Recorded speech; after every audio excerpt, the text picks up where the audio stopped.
Here we go. Welcome to Peggy's Recovery Corner.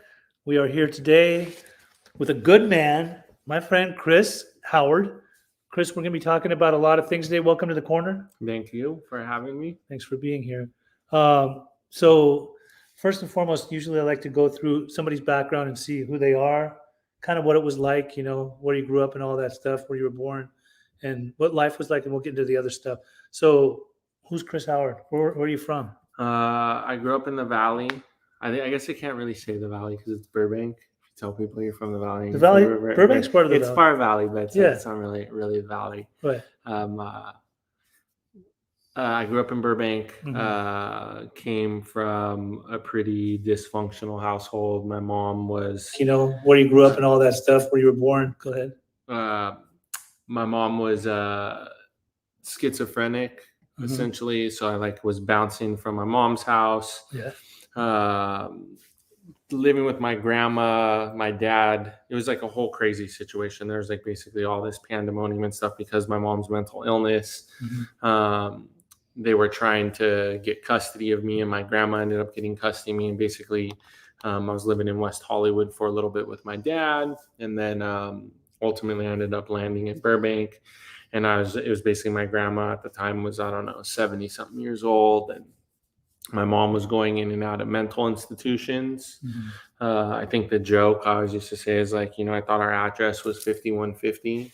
There were cops kind of showing up at the house all the time. And, I really found early on, because my grandma was born from a different demographic, it was just a totally different background that she had come from. Right. I think for me, it was having a strong social group of friends who essentially we all became drug addicts and alcoholics. Mhm. So those guys basically, I did drugs for a long time.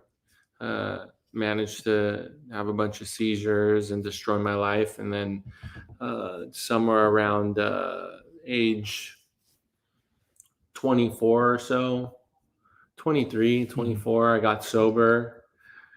I'm definitely not someone who got sober wanting to be sober. Right. I had no interest in like staying sober when I got sober. Essentially, I got sober because I didn't want to be a loser anymore. How old were you then? 23. I was 23 years old. I think that's what it was. Yeah. And you're sober how long now? 12 and a half years. Okay. Almost 12 and a half years. So yeah. So you didn't want to get sober, but you did. Yeah. I always laugh because the other day last night I was in a meeting and they were talking about all you have to have is a desire to stop using. I was like, fuck, I didn't even have a desire to stop using. You know what I mean? I just literally I had a desire to not be a fucking loser the rest of my life. Okay. So then how did that even happen? What? You going in the direction of recovery? Oh, well, so my house ended up getting raided for the second time. For what? Selling drugs. Yeah. Yeah, selling pills and weed. Was it like the Oxy 80s or something? A lot of Norcos that time. Yeah. I was selling Oxy 80s, but it was Norcos that time. And it was the second time you'd been raided? Yeah, first time was for a lot of weed a couple of years before. Before this whole before. legalization. Yeah, no. Back in the day, I was talking to someone about this before. Is you get caught with a call. I remember this one time I was walking down the street and all these cops knew who I was. One, because one of my best friend's dad was a Burbank cop, but the other reason was because my mom. They knew exactly who I was. So I'd be walking down the street and I'd be 14, 15 years old, and I was drinking one night, and this cop was like, dude, Chris, where the fuck are you going? And totally couldn't pull me over. Now knowing what I know, has no right to pull me over. And he's like, what do you got? And I was like, this dude searching me for sure. I just pulled a quarter-ounce of weed out of my waistband. And he was like, well, what are we going to do about that? I was like, I think stomping it out on the ground would be a good idea. And he's like, that sounds like a pretty decent idea. And let me go. But back in the day, you get a quarter-ounce of weed, dude, you're going to jail. Right. 15 years old, Yeah. So, by the way, Wes Heim says, tell Chris to smile. That's my dude. That's my dude, Wes. I love that fucking guy, dude. He got you to smile too. He did. Pearly whites. I love him. Awesome. Yeah. So where are we at? So you got in trouble for selling drugs. Yeah, I got it. a couple Okay. times. Okay, how did I get in recovery? That's what the question was. Right. Thanks for redirecting me. Right. My house got raided.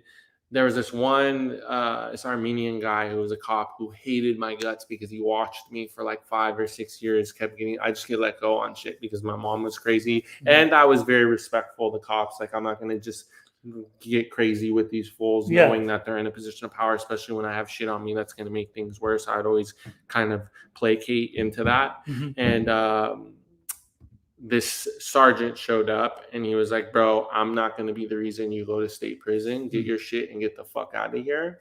And I knew this one dude who was sober. He was like, call this house up, call this dude up. We'll help. He can help you get sober. And I called him up and he was like, yeah, just come in the house. There's like this is 2009, bro. There was no Detox. There's no Parity Act the way that it is right now. Like the treatment industry wasn't an industry. It wasn't. Yeah, it wasn't. There was no industry, bro. Right. I mean, there were centers. But I'm just saying. It's not like it was now. Actually, it was better then because everyone was so interconnected and tight. Like it was more of a communal thing. It wasn't like these hedge funds and things like that, you know?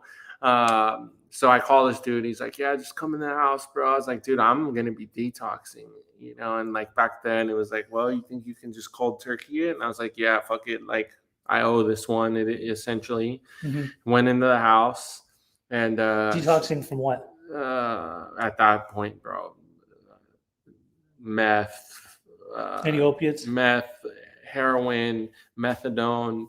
Methadone. Yeah, no, I had a bottle.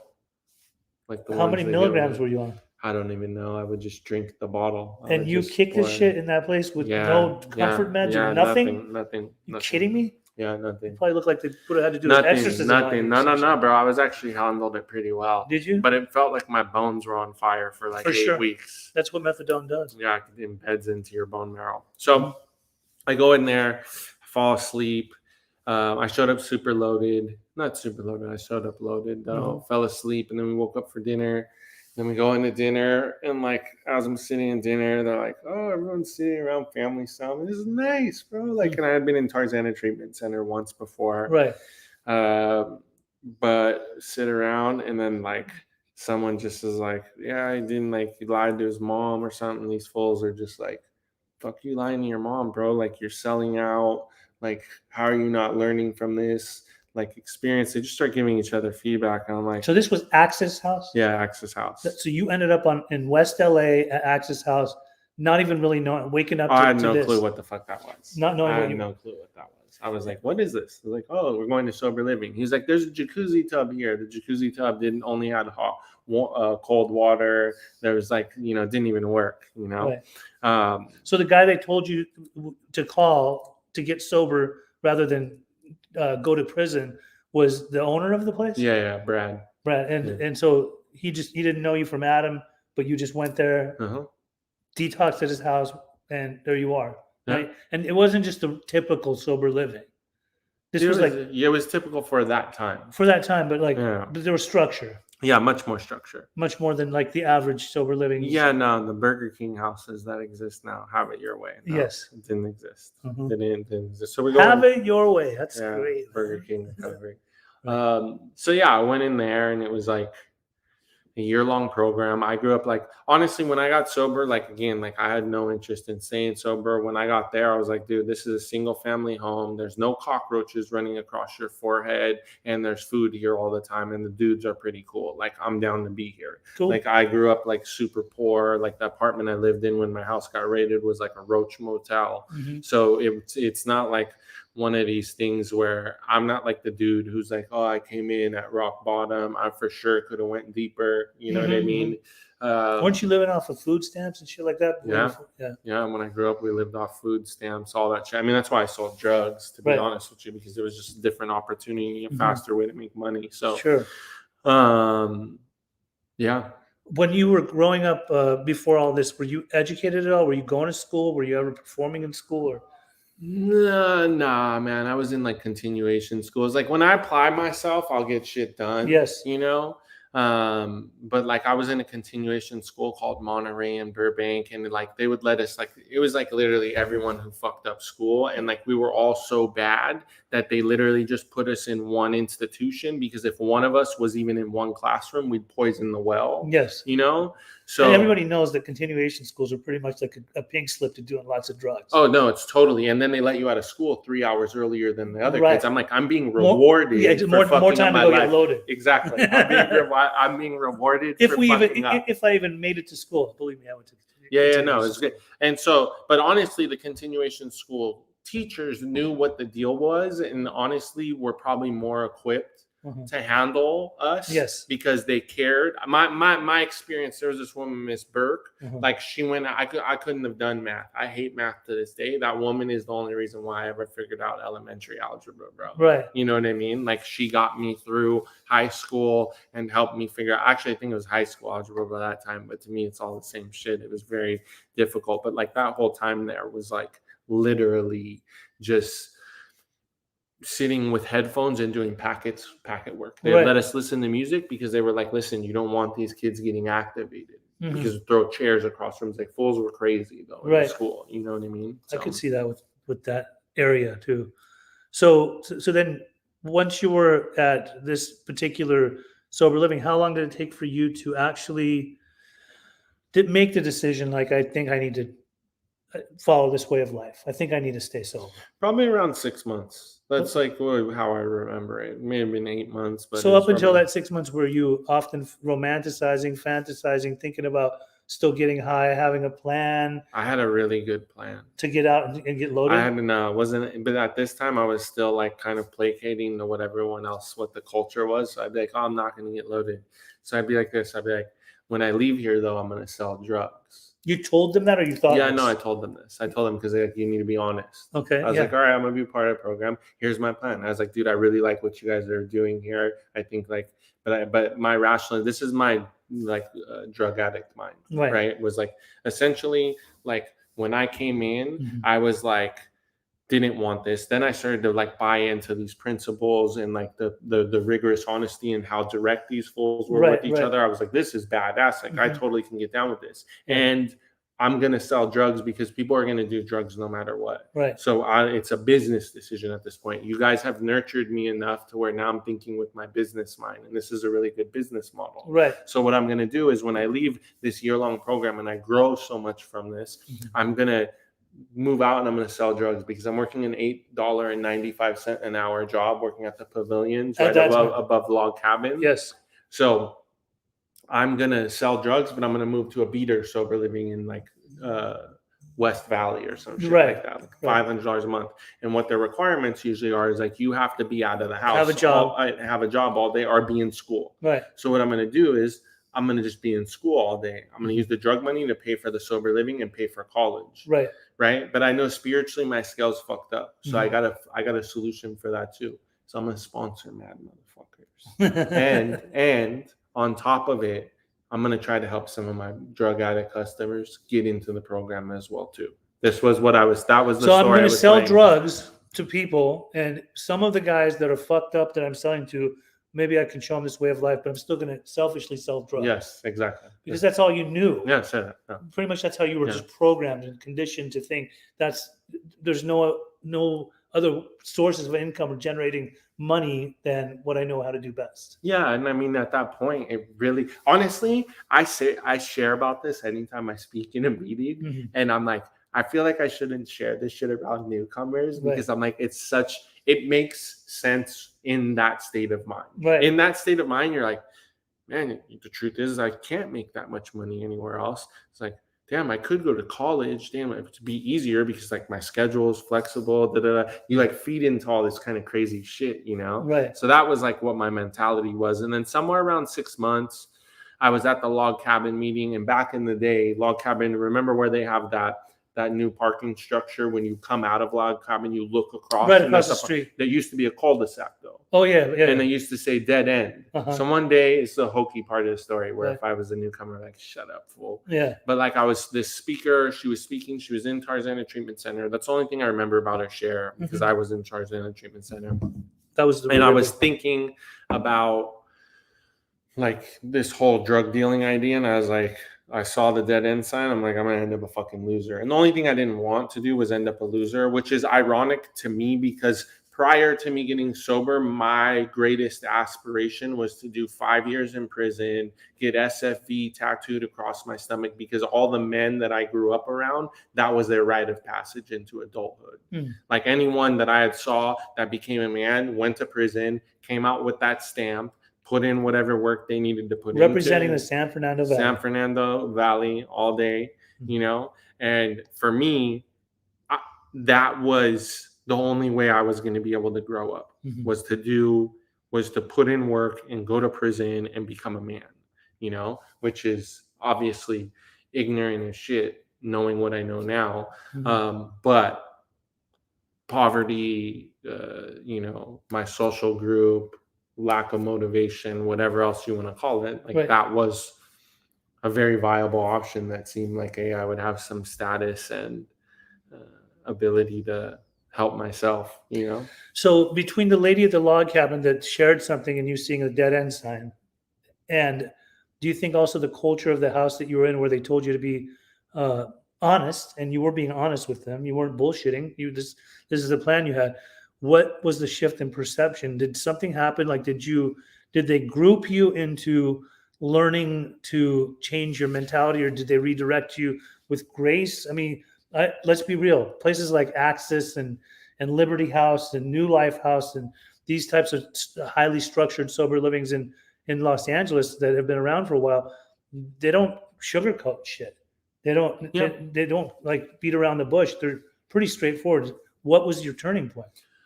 Yeah, I think that is like, I think like when I think about 12 step is like when they talk about working with alcoholics, the message needs to have depth and weight. And I think someone looking me in the eyes, like, this is a bad story and I probably shouldn't say it, but I think it'll illustrate the point. Well, I'm going to say it anyways. Yes. But like, I remember one time I was in this house meeting and my mentor looked at me and he was like, "You're such a bitch."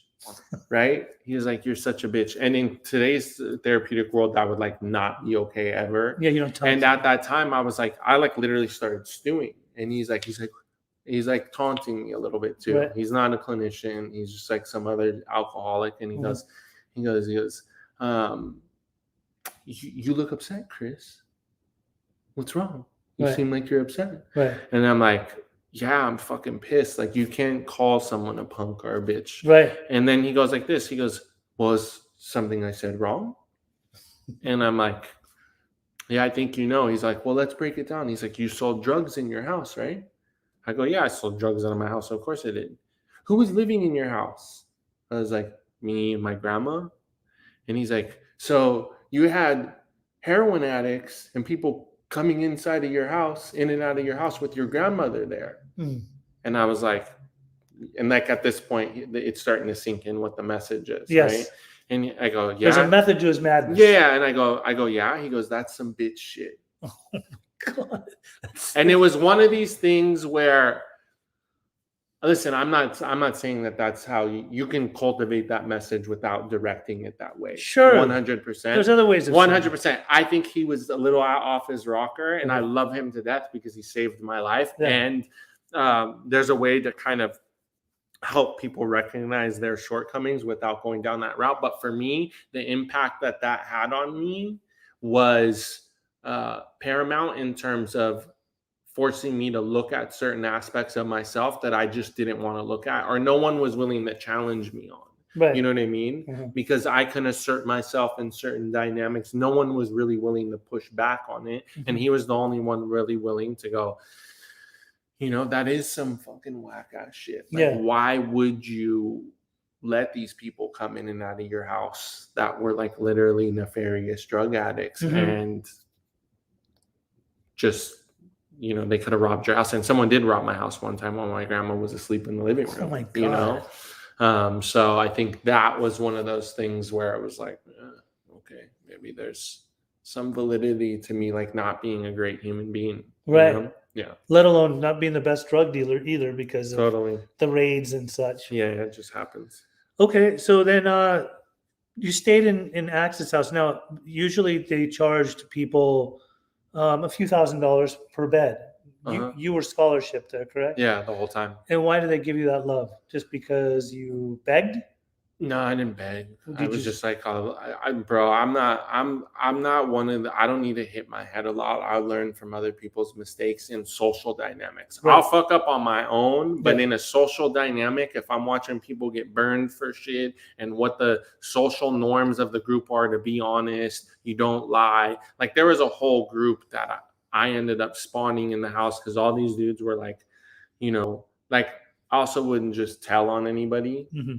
At that time, because there's so much of like the snitch mentality ingrained in me, and all these guys were like sneaking out, going to strip clubs, shit like that. And then we're like finally in this one house meeting, and like everyone's like trying to give people feedback, and I just like was like, dude, I just like blew a gasket. Like I didn't get crazy. I was just like, you guys are fucking full of shit. Right. Like, don't come up in here fucking giving no one feedback. You fucking snuck out of the house last night to go boom. And I just started pulling boom, boom, Pulling covers. Pulling covers, crazy. I was like, dude, you're full of shit. You're full of shit. And then Brad saw what happened, and Sam, who was the other house manager, like, dude, it just turned into this whole long ass group because the house was toxic as fuck. And like, I just had gotten to a point where I was like, no one's really about any of this shit. Right. Like, they're not. Like, we're not. And actually, it's just going to keep getting worse if we don't get honest about it. You know what I mean? So I think for me, at that point, it was like, I got nothing to lose. Actually, I don't even give a fuck either if Right. you're going to be pissed off, because the reality is like the same snitch. I remember always, up until about 2 or 3 years ago, I had always viewed a snitch mentality as being really ingrained in drug culture. Right. But for years, I had always believed that. But then I started looking at society. Being a snitch is not good, period. The public perception, whistleblower, whatever it is they have multiple different names Labels, for it and labels for it in society, where it's like, dude, if you tell the truth, bro, you're gonna have some problems. Right. You know what I mean? Right. And I think like for me, I was like, oh shit, like that's like the path then. Like it's the path of most resistance, really, when it comes down to it, is because you're gonna end up having to upset people because you're trying to imbue norms or an ideology that nurtures people's growth, and like none of that shit's helpful. It's really interesting that you say that, because I got sober in a recovery home. That the man that ran the house, a lot of the culture was incorporated into his house from the learnings of working alongside Larry from Liberty House, or the original Discovery House, which was back in the day, which I believe was shut down. But I came in, I saw something that it didn't sit well with me, but I was also asked not to say anything. I'm about 14 days sober, and I'm watching this guy break into a medication closet and stealing his own Suboxone. And so I'm like, the dude asked me not to say anything, and I'm like, I promise I won't say anything. Well, and then that night I just see him at this meeting, and it's all kinds of shit. Like tons of stuff was going through my head. And I asked this guy that actually had some solid recovery, yo, man, like I saw this today, and what do I do with this? And he goes, dude, you either go tell that guy he needs to tell on himself, or you need to tell on him. I'm like, but I'm not a snitch. He goes, you don't understand. Like in this environment, there's no such thing as snitches. Snitches are like on the streets. That's street mentality, or in prison or jails. There you don't snitch. But here, like, we're trying to save lives. And so later on, when I went, I told the guy that needed to tell him himself, and then he ended up telling on himself, but told on me too, because I had some secrets, right? I wasn't serious at this time. I'm new. I'm 14 days in, still wet, right? And I remember that our friendship immediately diminished. Like it was so-called friendship, right? Our unhealthy alliance diminished. But I learned like early on that, especially from my counselor too, he said that at the Discovery House, the original Discovery House way back in the day, there was a female there was 2 girls that were roommates, and one girl saw her friend sneak in some rigs and heroin, and so she was shooting. She told her, "What are you doing?" And she goes, "Please don't tell on me. Don't rat me out. Don't tell on it." And turns out that night she overdosed and died. You know, and had she told or said something to somebody, then she could have saved her friend's life. So it's senseless when it comes to this type of talk, like snitching. And I often now I find myself saying the same thing my counselor, the guy that ran the place, to the guys in my house, like, this is different, man. This is accountability. And the type of environment you were in, from my understanding at the time, Access was like that. Like, over a period of time, probably with the help of you and other people that took it seriously, you start redirecting people. And you're not about, it doesn't matter if you're hurting their feelings, it's about telling the truth. Yeah, it's about telling the truth and keeping the sanctity of the environment healthy, like, so you don't have other people who come in and poison the well. Right, you know? Right. So you stayed there for how long? I mean, I think I became a manager at like 10 months. Like, just like, Brad could depend on you at that point. Yeah. And then, like, I was like a real manager at like 18 months. It was like a baby training wheels manager for 8 months. And then I lived in there as a manager. The total time in was like 3 years. And then I moved out because I went back to college. I got into UCLA. And then when I got into UCLA undergrad, I moved out. And I worked there for another, I don't know, 2 or 3 years, maybe. No, 2.5 more years. And then I opened Ethos because Access shut down. And then we moved the guys from Access to Ethos. Access became a treatment center later too? It was a treatment center, yeah. PVRC? What was it? Yeah, PVRC. They had like 1, 2, and like 3 or 4 places. They're no longer? No, the people who bought it were idiots. So Brad had Access, but then somebody came along and bought Access from him, or but you decided at that time, you went to school and all that, and you opened Ethos, which is now a sober living that you have. But Brad, they brought the people from Ethos, or I mean from Access into Ethos? Is that what you mentioned? Yeah, same culture. Okay, same culture, same style. Same accountability, people holding each other accountable, same thing like that. Okay, so I'm all about good sober livings. I'm talking like structured places that I believe in. And ever since I first caught wind of Ethos, I've come and seen it. I know what you do. I know the work that you do. I live by what you do. I myself, at the sober livings that I have in South Orange County, I've learned from you. And I think we've learned from a lot of great people that really, really do recovery in a way that a treatment center wouldn't do. Totally. They're in treatment centers, a lot of people are gonna coddle the client. They depend on their stellar banger policy or whatever. Like, we can't let this person go easy on them. And the reason I say this is because I worked in a treatment center in Orange County in 2010 that had, they gave me a $2 million house at the beach. It was a beautiful house. I could walk to the beach like within seconds. We would do a morning meditation, but like, if I was a little bit hard on the guys for not washing their dishes or doing their chores, I would then get pulled into an office and I would get told things like, Pej, you can't have a power struggle with our clients. We don't want them to leave or be mad that you're mistreating them in their house. And I was like, I can't fucking do what I want to do in this house. Like, this isn't what I got sober in. And I'm not going to sit here and nurture their egos. It was kind of amazing that they would go to group. It was a mindfulness group that they went to, and they came home with their mindfulness packages. We had a house meeting that night. We talked about like making sure of being mindful, remembering to do your chores, do this, that, and the other. And then next thing you know, we let out for the meeting. They left all their fucking packages out. I'm just like, dude, these kids will never get it. So the culture of Ethos is what? I mean, the culture of Ethos is really meant to be a rite of passage into adulthood. It's centered around like personal accountability and social responsibility. It's not a treatment model. There's no clinicians on staff. It's a socially driven community. It's more fraternal. It's long-term. So like long-term in the treatment space, how people talk about it, they'll be like, we're a 90-day program. We're long-term. That shit's not long-term. That's nonsense. Long-term, we're 12 to 18 months.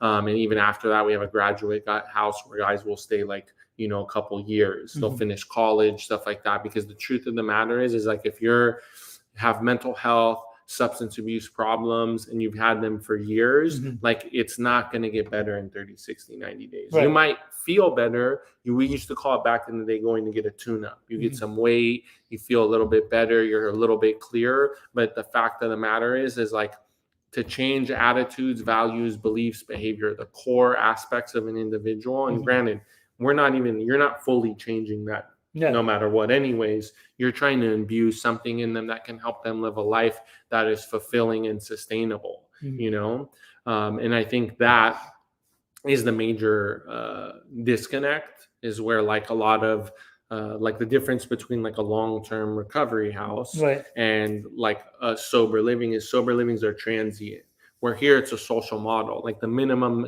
commitment. Like the truth is like at Ethos, I don't make people be like, oh, you need to be here a year, because I tell everyone this now.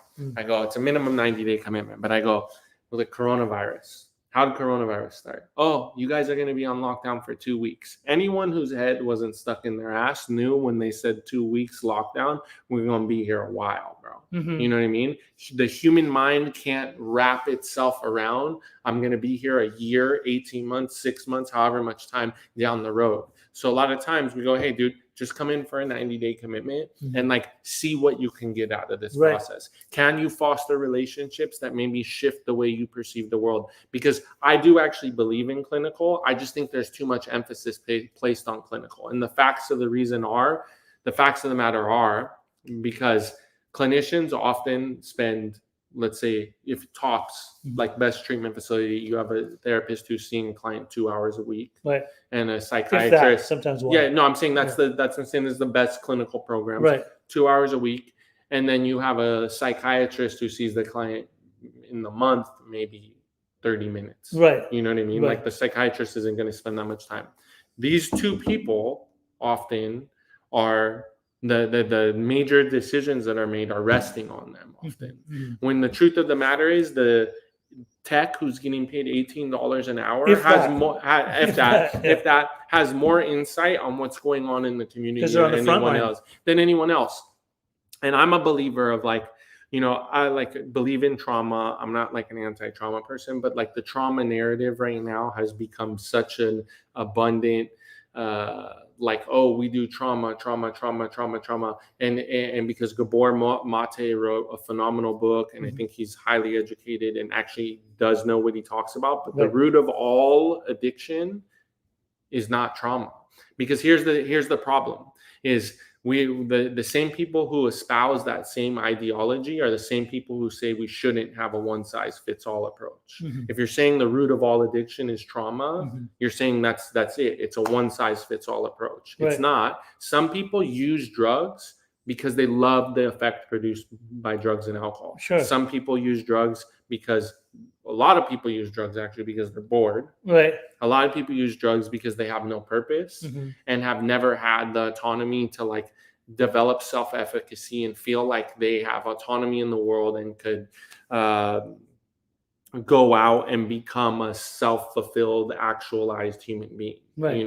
So I think those are like the grand, I call them like the grand narratives now, like in the treatment space is like, oh, you need to be doing trauma work. And I think trauma work's important, but there's a therapist who I know locally who's been doing trauma work before Gabor Mate was talking about trauma.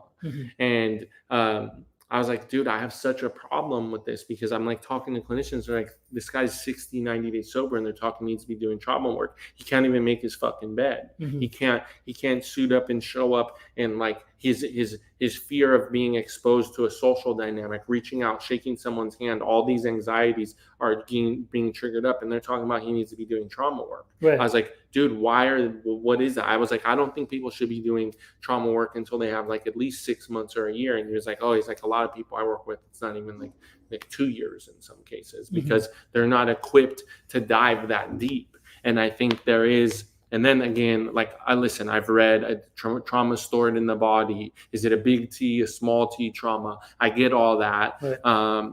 And like, these guys don't need to be doing that work. I get a lot of guys I've had guys who, when they got sent to me, and again, we're not a treatment program, we're just a structured sober living, who has guys like the other members of the community probably play a major therapeutic role in their peers' recovery. I've had guys come to me who've been in treatments I have one client who overdosed in a $90,000 a month treatment center. When he got sent to me, there were clinicians calling my house saying, do not take him, he'll poison the well, he's a blah blah blah blah blah blah blah blah.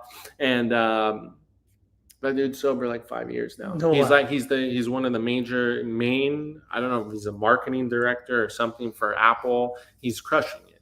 Mhm. You know, but at one point he was just in a lot of these luxury-based treatment centers. Amenities are what the industry is. It's not really therapeutic interventions. They're selling it as that, but then they're like, you go do yoga, and I love yoga. Like I do yoga all the time. Right. You go do equine therapy. I don't do yoga enough. Yeah, I need it though. And I love equine therapy. I love horses. Mhm. And I think it's fundamentally important. What I should speak to too is I think it's more important for 18 to 35-year-olds who are financially dependent on their families or insurance dependent on their families, don't need to be in any luxury-based treatment at all. They need to be somewhere. Jen Barton says, let's see here. I don't think Pandora's box needs to be open in a 28 to 90 day program. Those are stabilization. Exactly. Stabilization. Exactly. Yeah. No, exactly.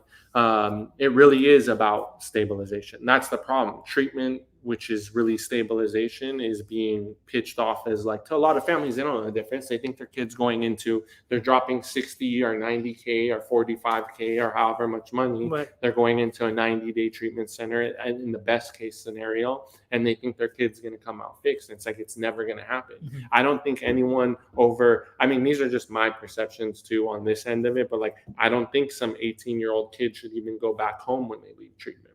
They should be launched out into the world in some sort of structured community that helps them. They should never go back home. That's like going right back unless to the they're Lions visiting. game. Exactly. Unless they're visiting. You're going why would you go to the holidays. place where you use regularly? Go to a place where you get some real recovery and become self-supporting by your own contributions. Like, it's ridiculous. And I often tell parents, why would you want him back?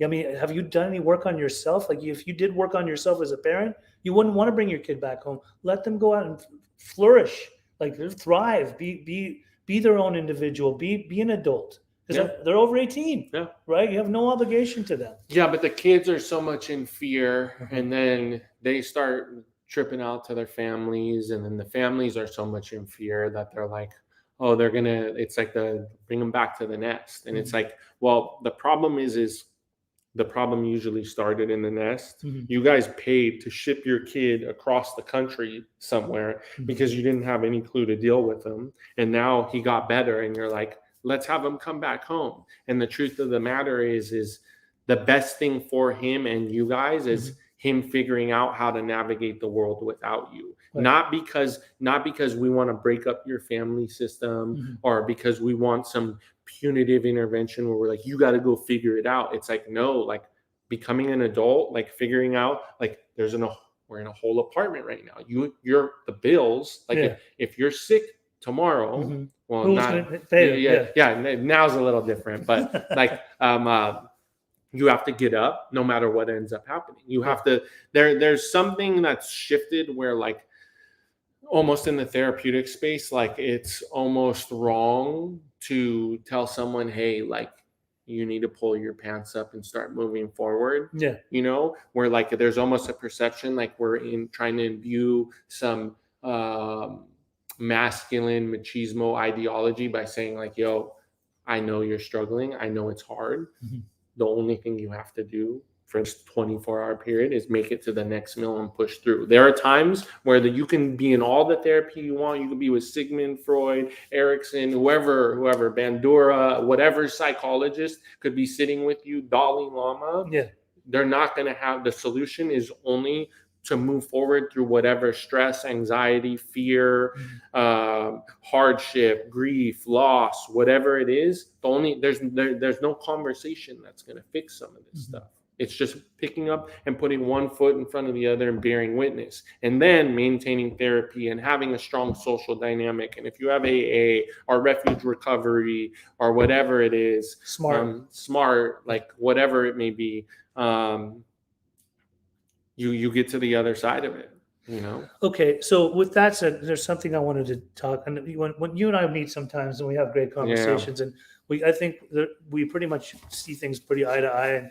And this is a sensitive subject, especially like in my TikTok. I got a guy who's been trolling me and kind of he thinks that I'm not aware of harm reduction. I'm not aware of MAT. I know that MAT, which is Suboxone maintenance and other forms of medication assisted treatment, it's become more common. There are in a lot of treatment systems. I mean, right now you cannot discriminate against somebody who's trying to come into your treatment center that wants to be on Suboxone or Suboxone maintenance. However, if you are a center that is about abstinence based, you could always come and have the person come and detox them off of whatever the heavier drugs that they are on, and then send them to a place that's more equipped or more open to continuing to keep people on MAT. When it comes to recovery, in your world, in your outlook on how you see things, what are your thoughts on Suboxone maintenance on MAT? So I have a few thoughts on MAT. So MAT, the first thing I'll bring up is there was a conversation I was at with he was the main psychiatrist for DHCS. So, and he was basically talking about this dichotomy in the treatment world, MAT and basically abstinence-based 12-steppers, essentially. Yes.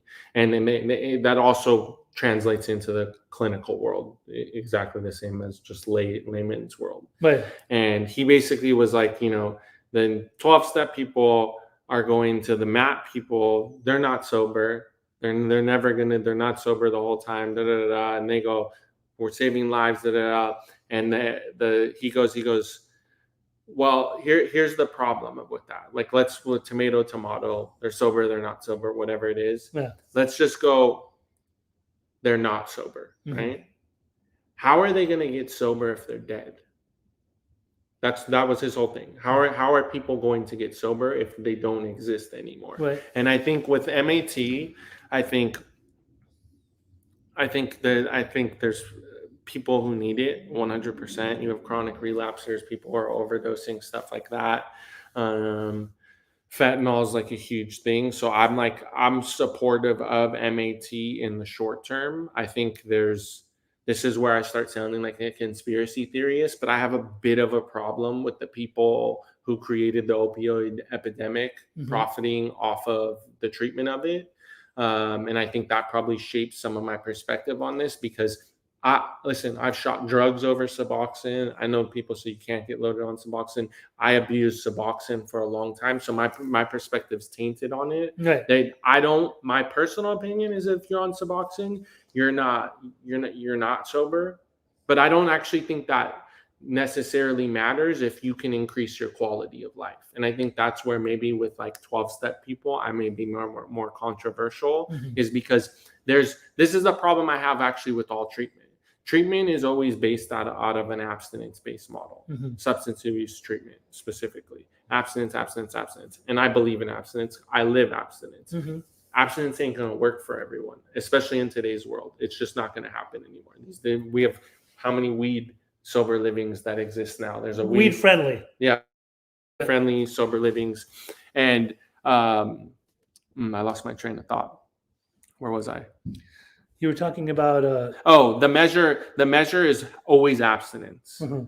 When, in my opinion, the real measure should be quality of life and then abstinence. I don't think you're going to be able to do real deep trauma work or introspective work on like Suboxone.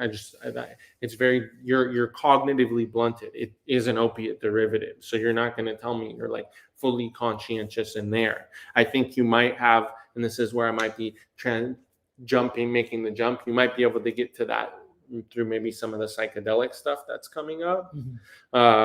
Actually doing deeper work through that, but that's a whole different story than opiate derived. Right. Actually, I think Ricardo Elkmont, that's my dude. Yeah, he knows how I feel about that stuff. Yeah, he's talking about some of that stuff as far as psychedelics. Psychedelics are no longer deniable medicine. Yeah, no, I don't, and I agree with him. And I believe that they're being used now for people that have mental health 100% to help increase to break depression, if I'm not mistaken, or anxiety. Yeah, there's also like one microdosing.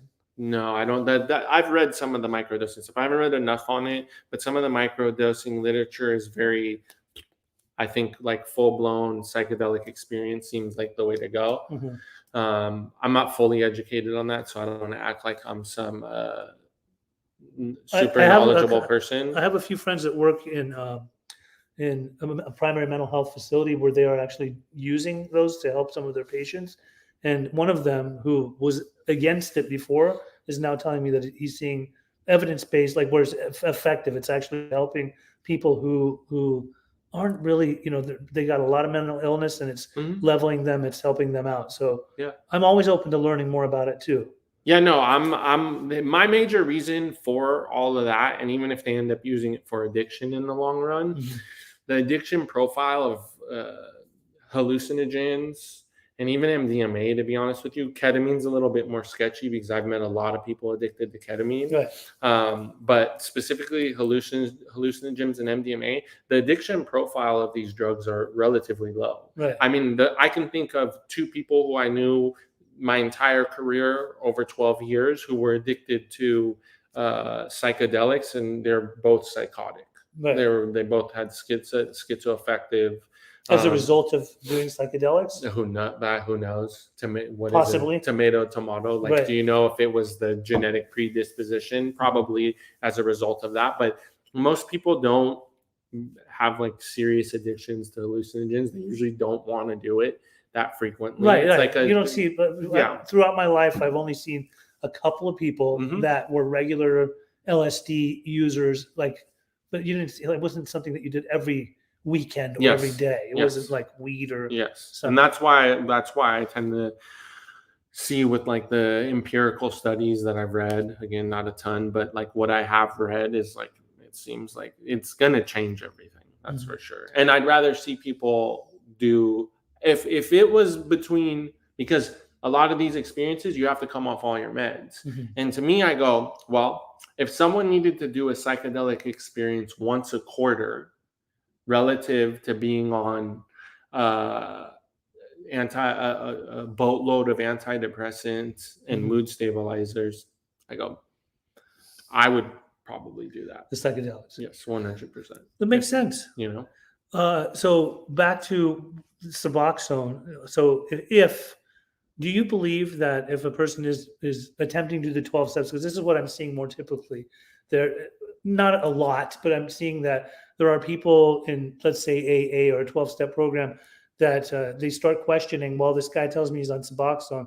How am I supposed to sponsor him and take him through the steps? Do you think somebody can have a spiritual experience working through the 12 steps while being on Suboxone maintenance? Well, as defined by the big book, I think they can be. I think in the sense of the problem is the no one talks about the definition of spiritual experience in the program. People just go, I had a spiritual experience. People are like, oh, I saw a baby smile at me. It was a spiritual experience. And how it's defined in the big book is a personality change sufficient enough to bring about recovery. So what that means is a spiritual experience is a personality change. And the way we get to that is by being, at least how the book defines it, is open-minded, honest, open-minded, and willing, right? Can someone start off their 12-step journey or go through their entire journey on Suboxone and become a better person? I think so. I genuinely believe that their personality can still change. But are they able to do, if they need to do deep-rooted work, I think there's a little bit of a block there. That's just my personal opinion. Right. You know what I mean? I don't think they should be shunned from AA. Sure. I don't think anyone, the fact of the matter is AA created a venue for that, where essentially they were like, we're not medical professionals. We take our step back. And like, I'm not trying to be the guy who's like, you're not fucking sober, even though I don't think you're really sober. You know what I mean? That's fair. So when you say short term, you believe in more short term. What are we talking? Like 7 to 10 days, a month? No, I think like some people probably like, I can think of a couple people, but it's so few and far between. 6 months to a year. Year tops though. They're talking about having people though on Suboxone like methadone, where like you're essentially like methadone maintenance. These guys like, so one thing, you go on Venice, there's a methadone clinic. Sure. You go by that place at 5:30 in the morning. They're lined up. It's the only time they're up at that early. They're lined methadone up. clinic. Yeah. You know? So that's like, again, it's the same. I feel like it's a little bit of the same. that's my major apprehension with it. But I think there's going to have to be people in a position who are open-minded enough to work within the parameters that the medical model is establishing, which that is what some of the problem is everything has become a medical model. Mhm. It's an acute care system. Right. They're not designed for long-term intervention. Mhm. And I think those are the biggest. I think that's probably one of the major issues, is that you have a medically driven model facilitating the treatment in a lot of terms, a socially driven issue. Mhm. Because most people, like, if you're not around drugs, you're not going to be a drug addict. Right. Well, where do you pick up drugs? You pick up drugs usually in your peer group. Right. So a lot of times, why is AA effective? Like, I know people who fucking go to AA and have never touched steps, Mhm. never done anything, and they got years sober, and it's just they're a part of a community. Right. The fellowship is keeping them sober. And did they have a spiritual experience just from being there? Did their personality shift from just being in the milieu? There's an argument for that. Right. I think when you start to boil and break down these things, you can just argue about it forever, though. For sure. With that said, and if you don't mind me asking you this, obviously with ethos, let's say, for example, somebody can't afford to go to treatment, or they've already been through treatment plenty of times, depending on the person. As long as they're detoxed, you're ready to bring them in and show them what kind of recovery you guys provide within the ethos culture. Yeah. And then are you open to someone being on sub maintenance, or would you prefer that they not be, or are you starting to kind of look at that and wonder if you want to do that? I've definitely explored the idea of doing it. I've even talked with other people about it. It's just, it doesn't work within that system. Honestly, there's majority of the guys who come through ethos come off their even antidepressant meds. Oh, really? Not because that's the message we're pushing, but because a lot of the guys who were in there were maybe treatment resistant in terms of being in multiple treatment centers. Mm-hmm. They abuse Suboxone. They abuse Trazodone. We don't let guys even take gabapentin. Yeah, because they'll abuse gabapentin too. Gabapentin's nonsense for a lot of reasons. And a lot of, I always tripped on this, and I'm really happy that in the time that I went to treatment, I wasn't prescribed medications. Maybe I said all the right things to the psychiatrist, but I just told him the truth. Yeah. But regardless of the fact, like I've worked in a ton of treatment centers, and I just see them fucking medicate the hell out of some of these people. I mean, they're on all kinds of meds. Medical model, though. Yeah, it's just the way it is. In the insurance reimbursements. Sure. Like, they have to have these people on a lot of these meds to obtain reimbursements. So when they show up to your house and they have like sometimes they show up with bags full of fucking all their meds that have been prescribed to them. I don't even use this one anymore. I got those. But usually when I see gabapentin in their stuff, I'm just like, 600 milligrams? I don't like this. Well, we screen really well. So like, we're not, that almost never happens, because we'll reach out to the clinical team and be like, listen, like, we may not be the program for them. We're not. Gabapentin is used off label and abused so frequently. Mm-hmm. We just don't allow it, because every time we have, it just ends up being like a slippery slope where guys are like, I need more gabapentin. Like, dude, yeah, no. Right. Okay, very well. So if people want to find Ethos, how do they do it? What's the website? ethosrecovery.com. Okay. And if people want to find you on TikTok, what's your TikTok handle? Real Chris Howard. Real Chris Howard. Real Chris Howard. Yeah. That's my name. And you're quite entertaining. I've been watching you. I've been following you. I'm just having fun. I like it when I'm having fun too. Just push back on people's perspectives. Like, we're just trying to figure shit out. Just enjoying stuff. Yeah. As a man who got sober at a very young age, at the age of 23, how old are you now? 36. 36. We'll close off with this. What message would you like to put out there in as far as helping people have hope as youngsters that are contemplating long-term recovery? Anything? This isn't going to sound too hopeful, but I think the truth of the matter is, and when people can digest this, like, it makes recovery easier. I view it in a manner where, like, when you're at the crossroads where you're getting sober, mm-hmm. like, either direction you move in, you're fucked. Mm-hmm. And what I mean by that is if you continue to stay out and keep using You're drugs, fucked. you're fucked. But there's no end in sight with that one. Right. Where if you choose to get sober, your coping strategies are shot, your interpersonal relationships are shot. Often you have a bunch of wreckage you need to clean up. There's just a ton of shit you have to walk through, which is going to suck. But it's a window of suck. Right. So there's light at the end of that tunnel. There's light at the end of the So tunnel. you're There's fucked promise. in the beginning. You're fucked in the beginning, but you can work through your being fuckedness. There's promise. Right. So for someone, if you're getting sober or even mental health issues too, lean into discomfort. Like the shit is not going to be easy. It's going to be super, super, super, super uncomfortable at various different points. But usually, like there's a thing Navy SEALs do. They talk about in BUDS training where like guys basically drop out like flies, right? And what they do is the guys who succeed is they break down their days. And what they do is like, I just need to make it to my next meal.